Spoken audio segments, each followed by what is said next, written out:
현월TV 파수꾼 여러분, 파수꾼의 주말밤 현월TV 목사입니다. 역시나 주말밤은 아닌데요. 네, 미리 녹화 방송이기 때문에 아무래도 백주 대낮이긴 한데 45번째 파주밤으로 여러분을 찾아뵙습니다. 여러분 이번 한 주는 어떻게 보내셨습니까? 5월 셋째 주일을 보내고 이제 마지막 주일을 앞두고 있습니다. 이번 주 구원의 여정에서 여전히 주님의 뜻을 따라 힘껏 살아내시는 일에 최선을 다하셨습니까?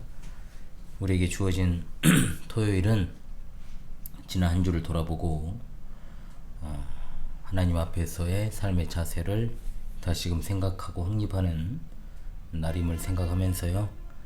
오늘은 2025년 5월 24일 토요일 파수꾼의 주말밤 시작하도록 하겠습니다. 기도합니다. 이번 주에도 변함없이 하나님께서 택하신 백성들에게 은혜를 주심에 감사합니다. 5월 마지막 주일을 앞둔 주말 밤을 맞이할 수 있도록 여기까지 도우시니 참 감사합니다. 주일 지나서 지난 한 주간 가운데서도 우리 하나님의 은혜와 사랑 가운데 변함없이 주님의 택하신 백성들과 함께 해주신 은혜를 감사합니다.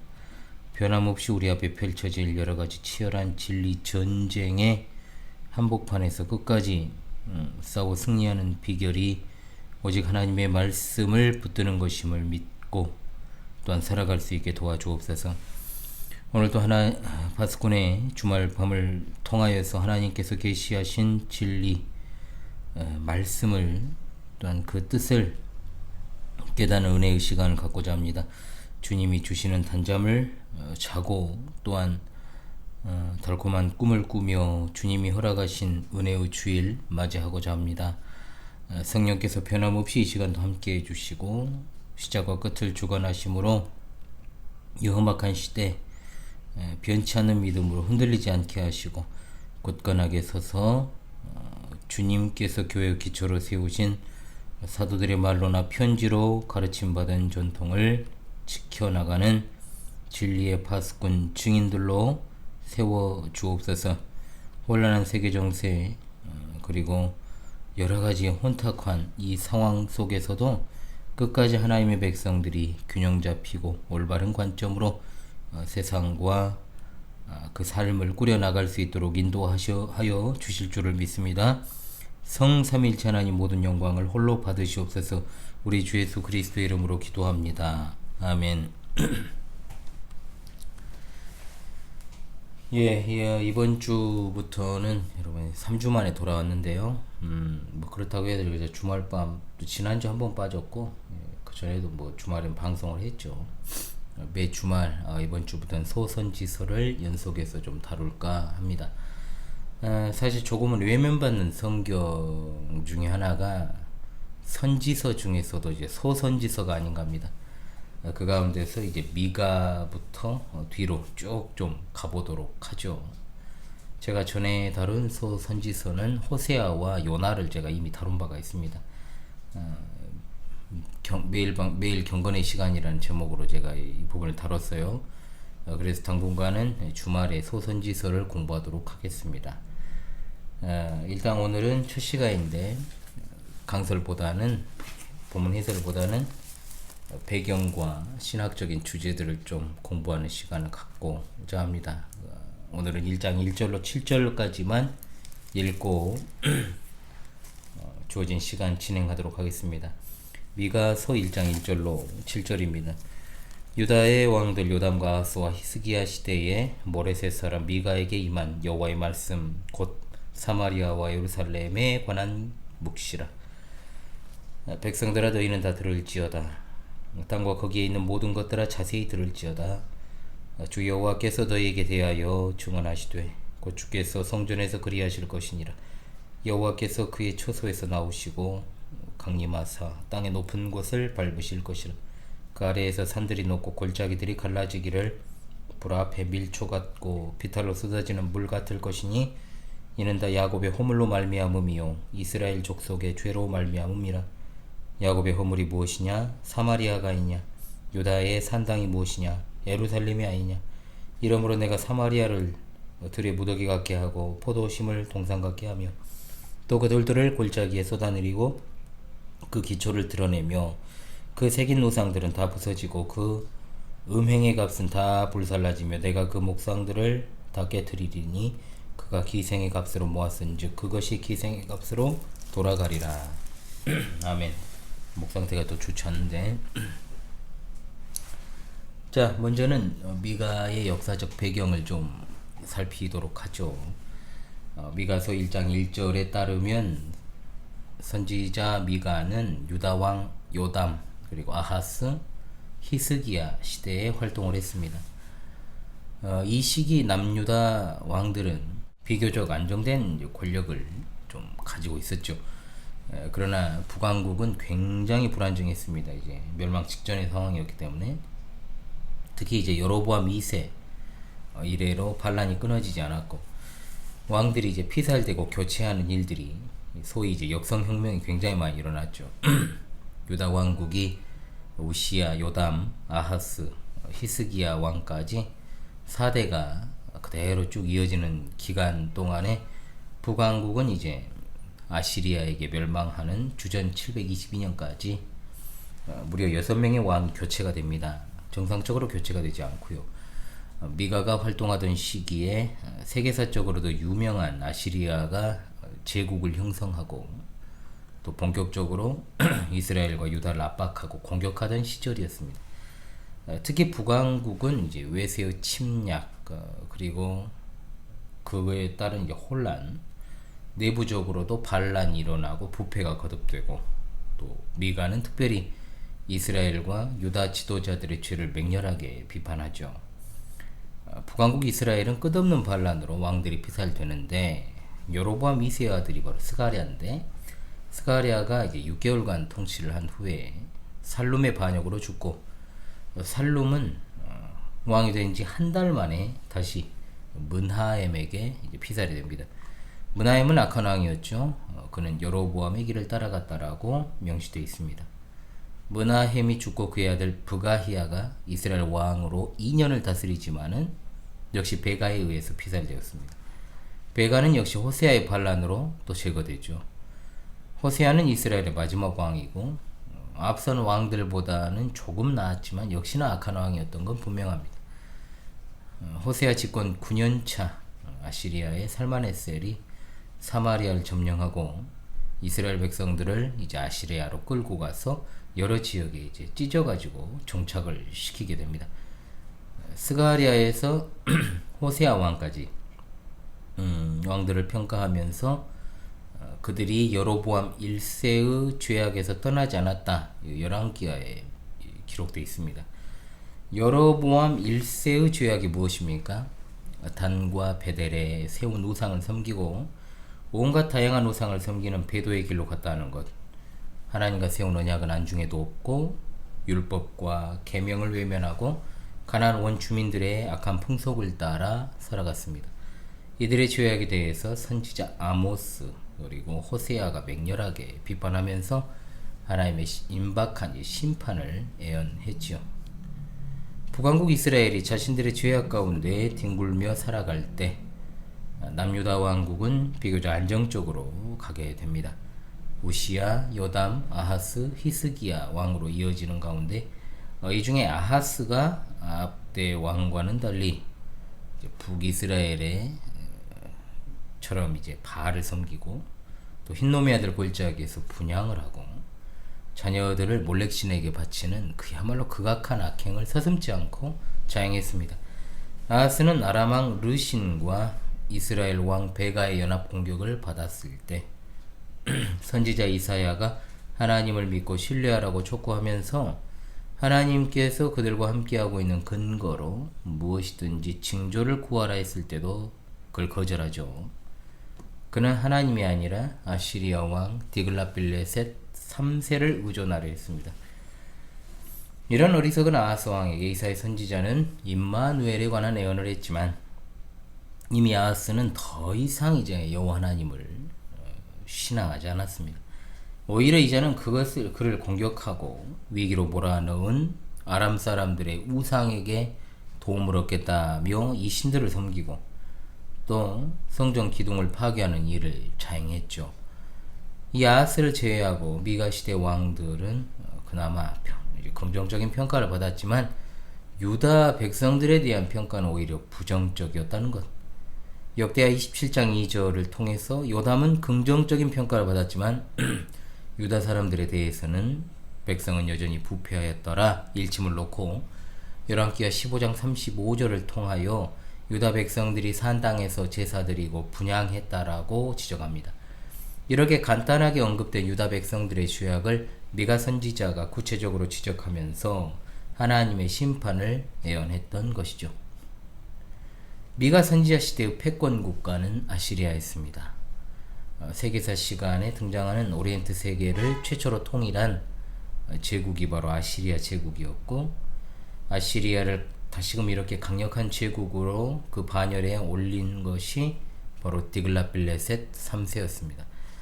이후에 이제 살만에셀 5세, 사르곤 2세, 산헤립이 등장을 하는데 지속적으로 이스라엘과 유다를 공략을 했고, 미가는 디글랏빌레셋 이후에 아시리아가 이스라엘과 유다를 전쟁의 재앙으로 몰아넣을 때 활동했던 선지자. 시리아가 점차 팔레스타인 지역으로 세력을 확장할 때 북왕국과 남왕국이 사이가 안 좋죠. 서로 경쟁 관계가 있어서 아시리아와 이제 굉장히 복잡한 국제적인 관계를 형성하게 됩니다. 북왕국 이제 문하엠 왕 때 아시리아 디글랏빌레셋 3세가 이스라엘을 침략했고, 문하엠이 이스라엘 사람들에게서 50세겔의 은을 징수해서 그를 바치는 일이 있습니다. 디글랏빌레셋이 그들의 왕도인 니느웨로 돌아갔지만 그를 다시 시리아 팔레스타인으로 끌어들인 것이 바로 누구냐? 아하스입니다. 아하스 왕. 북이스라엘 베가가 아람왕 르신과 연합군을 만들어 유다를 공격하니까 유다왕 아하스가 비굴하게 디글랏빌레셀에게 자신을 신하로 자청하고 아들이라 자청하면서 도움을 요청하여 팔레스타인으로 이제 아시리아를 끌어들이게 되는 겁니다. 이 와중에 아하스가 디글랏빌레셀을 영접하려고 다메섹까지 가고, 거기에서 이방신의 제단과 구조, 양식을 스케치한 뒤에 예루살렘에 보내서 솔로몬 성전 제단을 대체하게 하고, 돌아온 뒤에 그 제단에서 제사를 올리는 일까지 자행하죠. 아하스의 원조 요청으로 들어온 디글랏빌레셀 왕이 아람을 정복하고 르신을 죽이고, 우습게도 아하스를 공격하죠. 대개 역사적으로 외세를 끌어들이면 외세 지배를 받게 되는 것은 당연합니다. 아하스가 각종 재물을 끌어모아 바치지만 그의 위협은 끊어지지 않았고, 그에 이어 왕이 된 살마네셀 5세는 본격적으로 이제 북왕국을 공격했으며, 호세아가 조공을 바치지만 결국 주전 722년에 호세아를 죽이고 사마리아를 함락시키므로 북왕국 이스라엘을 멸망시킵니다. 이때 살마네셀 5세가 이스라엘의 반역을 막고자 무슨 정책을 펼쳤느냐? 강제 이주 정책, 그리고 오늘날로 따지면 다문화 정책을 썼습니다. 상류층들은 메소포타미아의 각 지역으로 흩어버리고 타민족을 이스라엘에 옮겨서 정착해서 알아서 섞이게 만들었다라고 하는 거죠. 아하스에 이어서 왕이 된 히스기야는 아시리아의 반기를 듭니다. 이에 사르곤 2세가 다르단을 보내서 유다와 블레셋 아스토 지역을 공격했고, 이때 이미 미가의 출신지 모레셋은 아시리아 군대의 강력함을 보았을 것입니다. 히스기야가 사르곤에게 항복하고 조공을 바쳤지만 산헤립이 왕이 되니까 또 반기를 듭니다. 히스기야가 아시리아의 침공을 대비해서 요새를 만들고 실로암 터널을 팠죠. 이윽고 주전 701년에 산헤립이 대규모 군대를 이끌고 유다를 침략해서 여러 도시를 점령하기에 이릅니다. 이때 유다는 예루살렘과 라기스에서 이제 산헤립에게 강렬하게 저항을 하게 되죠. 특히 라기스 전투는 산헤립이 대규모 군대를 이끌고 왔을 때 자신의 군대를 갖다가 직접 지휘할 정도로 큰 전쟁이었고, 산헤립은 라기스 전투의 승리를 기념하려고 자신의 궁전 벽에 라기스 전투 벽화를 그릴 정도의 그런 청난 전투였다라고 할 수 있습니다. 산헤립이 라기스 공격을 마무리할 때쯤 히스기야가 항복을 선언했고, 산헤립이 그에게 은 300달란트와 금 30달란트를 바치라고 요구합니다. 그러자 히스기야가 성전과 왕국 창고의 문, 성전과 왕궁문 기둥에 입힌 금을 벗겨서 산헤립에게 바치죠. 주전 690년 산헤립은 다시금 유다를 침공하지만 예루살렘을 포위할 때 하나님의 개입으로 군사 18만 5천 명을 하루아침에 잃게 됩니다. 이 놀라운 하나님의 개입의 역사가 헤로도투스는 들쥐에 의해서 그들이 몰살했다라고 말하죠. 설명이 안 되니까 물론 그렇게 전염병이 돌아가지고 죽었다. 산헤립이 느네웨로 돌아가지만 아들들에 의해서 피살을 당합니다. 이런 격동의 시대에 미가가 유다의 수도 예루살렘과 이스라엘의 수도 사마리아를 향한 심판과 회복의 메시지를 전달했던 것입니다. 자, 역사적 배경을 봤으니까 이제 신학적 주제가 어떤 것들이 두드러지는지를 한번 살피겠습니다. 총 4가지인데요. 먼저는 언약입니다. 언약. 자, 언약이라고 하는 주제는 미가서뿐만 아니라 구약의 핵심 주제이기도 하죠. 이미 에덴에서부터 언약을 체결하신 하나님께서 노아, 아브람, 야곱에 이어지는 언약의 체결, 그리고 미가에는 언약이라는 말은 분명하게 나오진 않지만 메시지적으로 굉장히 중요합니다. 하나님께서 일찍이 시내산에서 모세를 통해 이스라엘과 세운 언약, 구약 백성들의 이른바 신앙의 좌표 역할을 했죠. 미가의 메시지는 신명기하고 맞닿아 있습니다. 모압 평야에서 언약의 내용을 다시금 설명하는 것이 이제 모세의 마지막 사역 아닙니까? 그래서 모세가 신명기 4장 26절에서 이스라엘 백성들에게 하나님의 언약적인 규정들을 잘 지킬 것을 요구하면서 하늘과 땅을 증인으로 세우고 있습니다. 신명기 32장 1절에서 모세가 하늘과 땅을 향해 자신의 말을 들으라고 하면서 언약의 저주와 축복을 선포하죠. 모세 언약의 저주와 축복을 통해 하나님의 임박한 심판과 미래 회복을 선포합니다.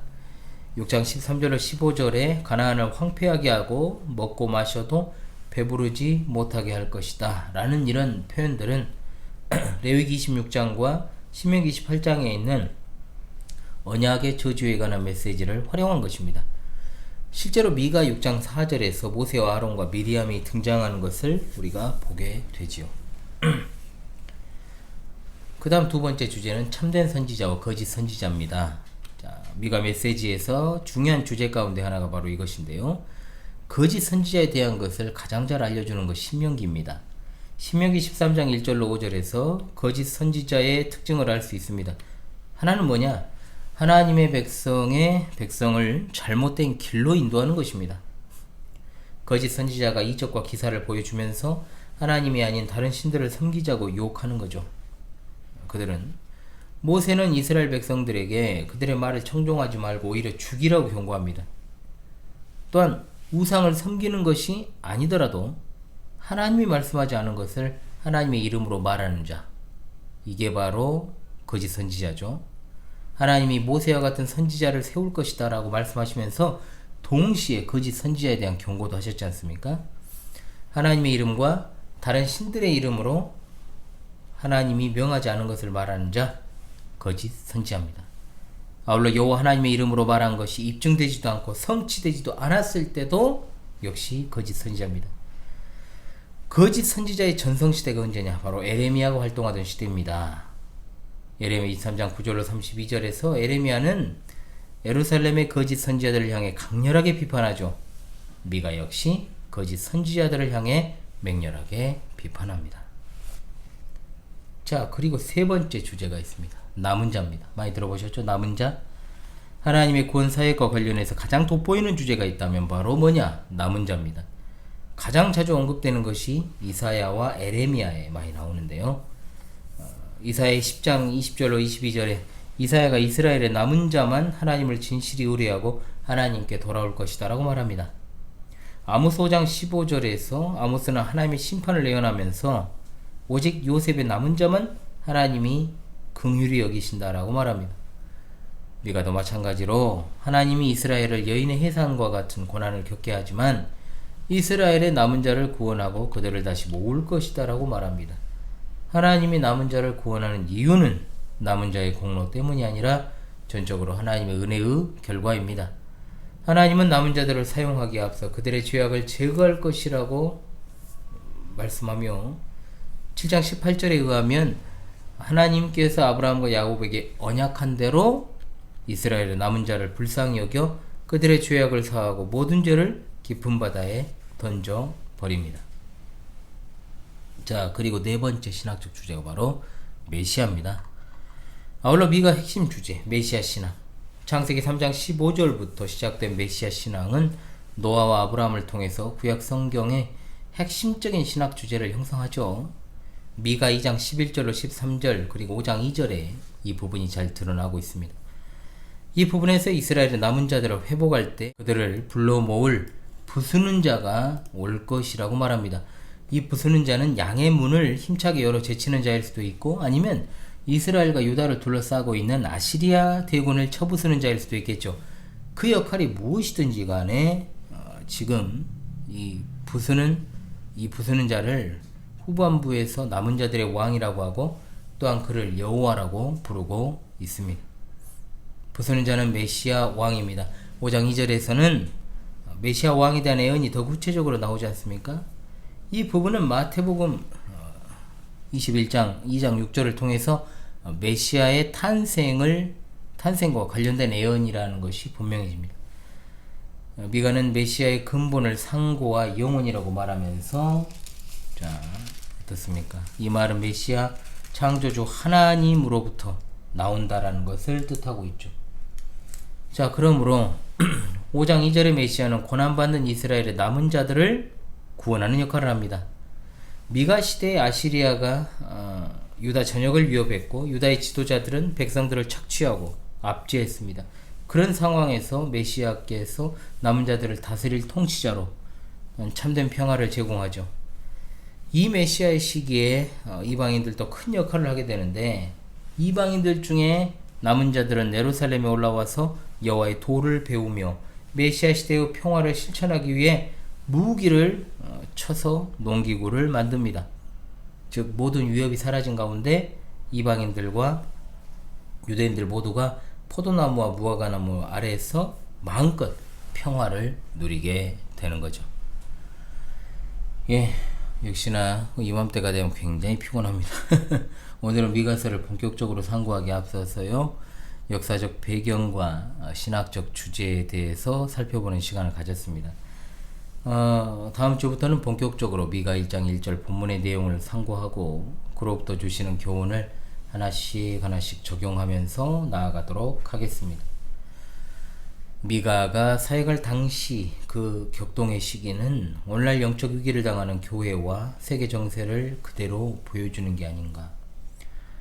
북방의 아시리아가 하나님의 백성을 위협하는 상황, 그리고 그로 인한 북왕국에 대한 최종 심판이 임박한 그때 남유다까지도 위협받는 상황, 그들이 진정으로 구하고 찾고 돌아봐야 될 것이 무엇일까요? 바로 하나님입니다. 바로 하나님의 말씀입니다. 그분의 임재입니다. 말씀 앞에 자신들의 자화상을 정직하게 돌아보는 것입니다. 그러나 그들은 하나님이 아니라 이방 우상과 주변 열강의 도움을 구했고 자기 자신들을 돌아보게 하는 하나님의 말씀이 아니라 거짓 선지자들의 가르침에 귀를 기울였습니다. 자, 오늘날 진리 전쟁을 그대로 보여주는 것 같지 않습니까? 말세지마를 살아가는 우리가 교회의 본질을 회복하는 것이 왜 중요한가? 왜 오직 성경의 원리가 무너진 현실에서 오직 성경을 붙들어야 되는가? 이걸 다시금 생각을 해야 됩니다. 우리에게 원하시는 하나님의 뜻을 바르게 분별하고 또한 그에 합당한 삶을 위해서 이 말씀을 우리 자신에게 적용하며 살아가야 될 줄로 믿습니다. 아멘.